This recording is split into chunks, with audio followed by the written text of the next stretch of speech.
Hello. The claim I'll be responding to tonight is monogamy is unnatural to humans. The secondary claims brought up were physically humans are polygamous, monogamy does and did not occur, and marriage depends on the culture and the social context.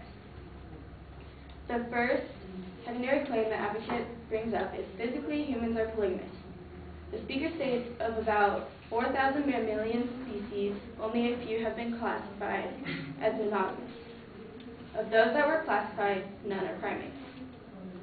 The evidence the advocate found was from Lee W. Simmons, and he stated chimpanzees are known to be highly polygamous by social structure, as opposed to the mostly monogamous social structure of the gorillas.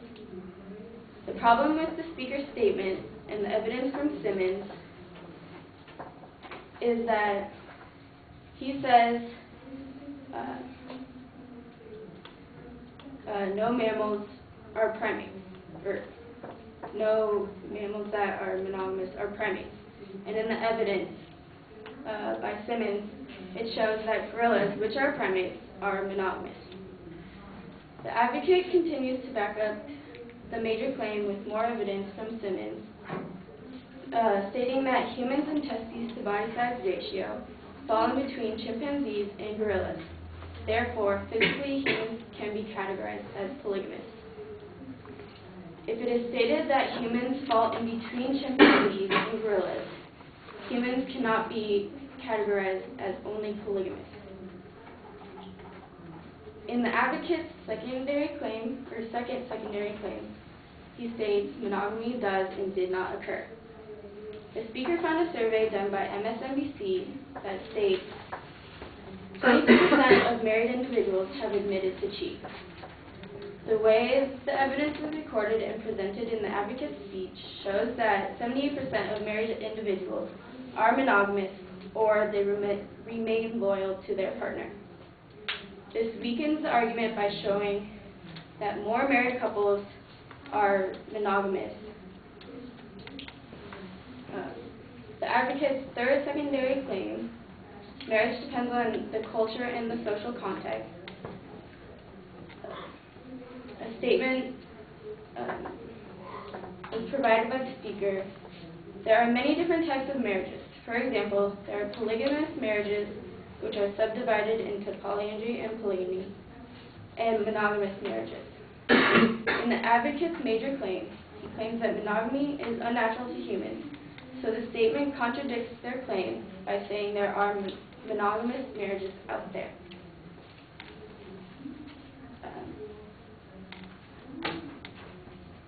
In the advocate's speech, they state the variety of types of marriages depicts monogamy as only one of many adaptations of a device manipulated to fit their needs of the society and culture and not nature. In an article I found by Anna T. states, in nature, 90% of all birds are socially monogamous, living and raising young together. Now, social monogamy is when animals, or just mammals in general, form pairs to mate and raise offspring, but not pass on their genetics.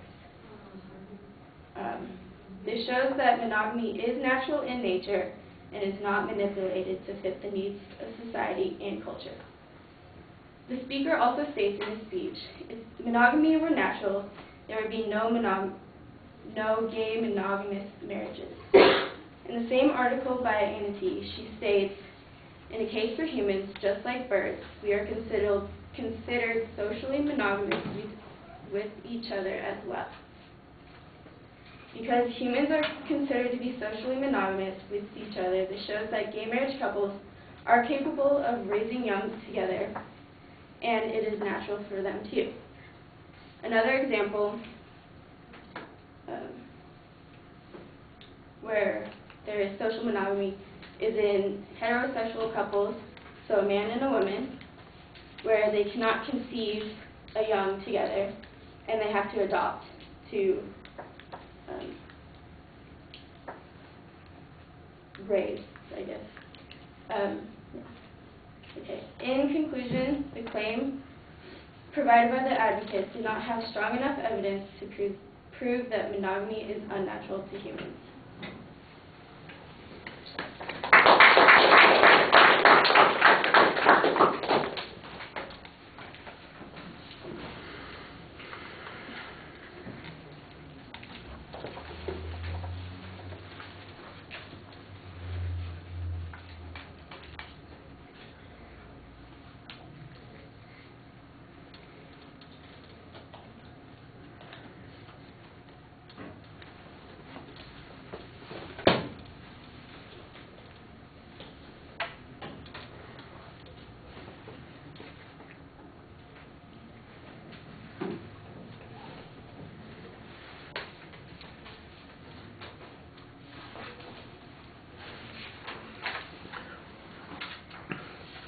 All right, well, the secondary claims and the main claim were laid out pretty clearly. You do okay summary on the first point.